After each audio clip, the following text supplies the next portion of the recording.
Cell was in a manic mood. He had returned, stronger and better than ever. And not only that, but he would be able to destroy two annoyances at once. Virtually everything was going his way right now. Kula and Gohan both looked tired. The half Saiyan brat had one severely damaged arm, and if the Emperor of Space overused his now hastily repaired prosthetics, he would most likely overheat and keel over and be of use to no one.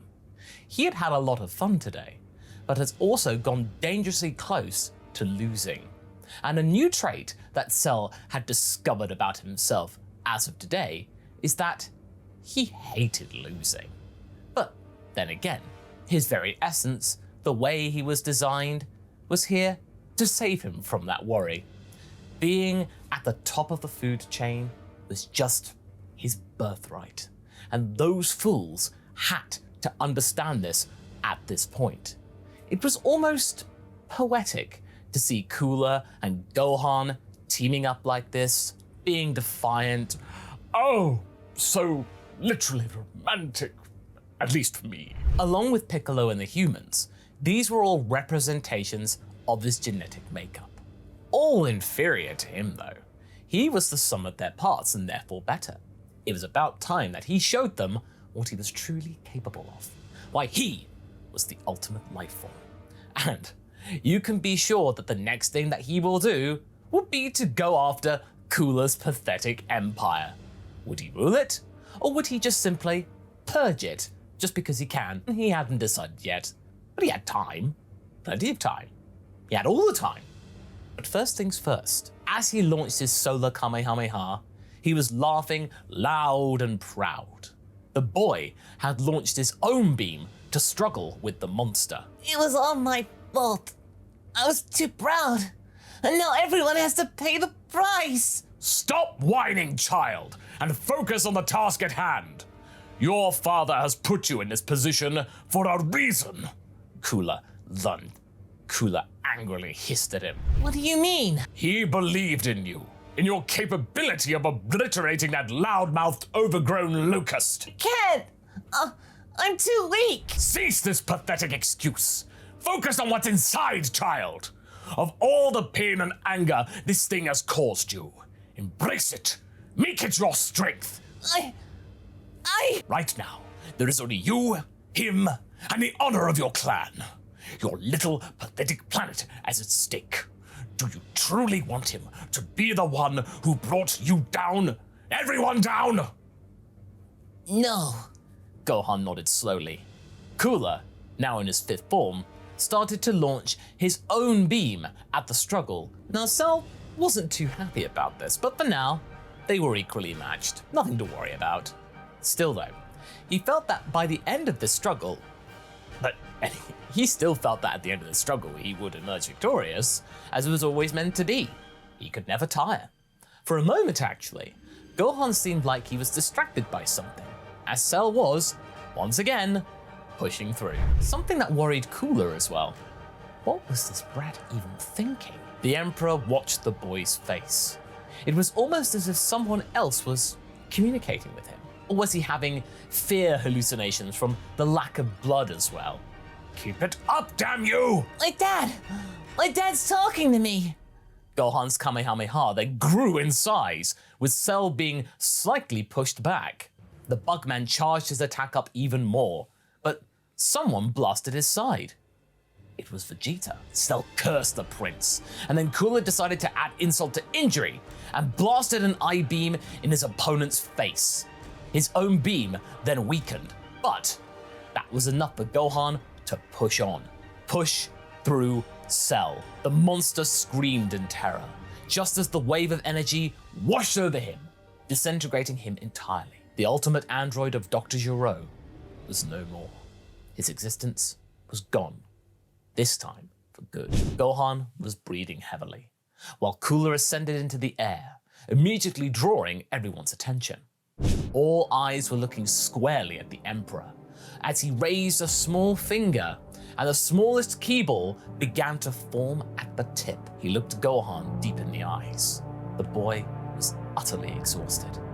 But there was still fire in there. Fire and an iron will, just like his father. In a way, even more intense. Vegeta was then slowly charging up his own attack. And then Kula just extinguished the blast and powered down into his fourth form. He gave Gohan a cocky smile and the most respectful nod anyone had ever seen from him, after which he then lowered down to the ground. The boy was confused from all of this, but seemed relaxed enough to just basically collapse. His friends crowded around him, picking him up and taking him up to the lookout for recovery. Kula, meanwhile, approached Salza. That child, he might be dangerous. Oh yes, he is without a doubt the most dangerous person on this planet. The Emperor then crossed his arms. To do something about it, Monsieur Kula. We just did. The Brenchian was confused. Salza, we shall lick our wounds and return home. Post haste. Yes, my lord. At once. But before they could make any further arrangements, Vegeta approached them. Going somewhere? You two must be crazy if you think you can leave just like that. The ceasefire still stands, Vegeta. I think you will let us go, because you have bigger problems right now. Ask your new friends to find those Dragon Balls of yours. I think you want your future son back, don't you? Besides, if we start fighting now, all we'll cause is a lot more collateral damage. And while I'm sure both of us are, in fact, okay with that, your new allies may not be okay with that. The prince's eyes narrowed in a threatening manner. One day, Kula, I will kill you. Oh, I'm waiting for that day, Prince. It'll be very difficult to beat today, though. But as the Earthlings say, be my guest. He smirked at Vegeta, who moved away, a little bit like a dog with its tail between its legs, but trying to keep up the bravado. Salza almost felt bad for the guy. Almost. After long consideration and a visit to the lookout, it was decided that Capsule Corp would give Kula a spacecraft in order for him to return home. For that reason, he would not do anything to threaten the planet. This was a fair trade. Not that he was interested in doing that anyway, because, it wasn't really worth his time. And even Salza had stopped questioning the whole thing because, hey, they were getting a ship out of this. But the weirdest revelation was that Son Goku was not going to return. He wasn't willing to be revived, as he reckoned that he was the one that brought all the trouble to the planet. In Kula's mind, this was an odd decision. Not only did it mean that he was willing to exchange his own life for his world's safety, but he also had that much faith in his son. It kind of reminded him of his own father in a way, and Freeza, just with less selfish motives, it seemed. Kula had almost admired this pride and faith. That was something he never experienced from his peers. And honestly, it might be something that maybe he could incorporate into his progeny, his later bloodline, when he would inevitably have to think about expanding his clan one day, as well, of course, his own line of the blood. But, of course, these were plans for the future. He did have a lot to think about, but he felt stronger even after everything that had happened. And weirdly enough, after everything that had gone down, Kula was also fine with not being the strongest for the first time in a while. Now, as the vessel was getting itself spaceworthy, the Emperor even thanked Bulma for all of this, offering her a spot in his science division. But she declined the offer, to the surprise of everyone involved. Gohan and Piccolo then arrived to bid farewell to Kula and Salza on the day of their departure. Well, well, aren't you getting too friendly, child? Remember, this is a mere ceasefire. Kula looked at Gohan, smirking. You had your chance of destroying the planet, Lord Kula. You didn't take it. Gohan smiled slightly. Indeed, I didn't. I decided that this was not a good day to spoil it with planetary destruction.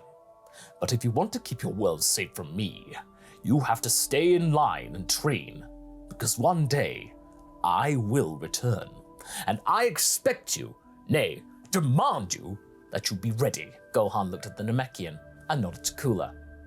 I will. Good. Your father has slipped out of his excuse for a rematch, but as it seems, your planet is an even better opponent for me, so I will not complain. Just one thing. Did anything here give you a new perspective? Do you plan to go easier on your subjects? Gohan fired back at Kula. There are going to be changes, yes, but do not think we are going to become complacent and warm and fuzzy like you Earthlings. I still have a vision of my own, of an empire that will span across the entire universe. But I do understand that it would need to evolve for that to happen, and that you people might have given me some ideas. The young half Saiyan nodded. Thank you, Lord Cooler. The Emperor said nothing for a moment. No one had ever thanked him in a non-threatening manner before. That actually might have been the first instance of honest gratitude, not connected to blind loyalty or a military situation. This was real. Do not misinterpret what we'd been through, child.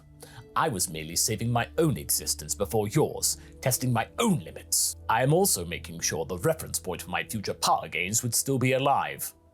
But nevertheless, you are welcome. You really should make use of that more tenacious part of yourself more often. It helps keep you disciplined. And your merry group is, not the most disciplined. You know what? Maybe I will. Gohan winked. This has gotten unbearably chummy. Salza! Is this thing going to fly? I think so, my lord. Good. It seems like we can now say farewell, before we get even more soppy. Maybe for the last time as temporary allies. Be vigilant, Son Gohan. One day, I may come back for your planet. Well, if you don't behave, I may have to come after your empire. Kula nodded contentedly. I expect nothing less. As he and Salza then boarded the vessel, he gave the boy and the Namekian one more look. They were talking about something, but the Emperor didn't care about what. He just wanted to go home. He had to set some things in motion. And even though this was a brand new ship, it still took them a few months to get back to the heart of their empire. Goku fooled them all by dying before they could return home. It wasn't the most comfortable trip either, but they were welcomed with a fanfare upon their arrival. Berry Blue and Kikuno were particularly content to see their Lord Kula return. So, my lord, did you thwart the threat on Earth? Berry Blue asked, curious as always. The genetic abomination was destroyed, yes.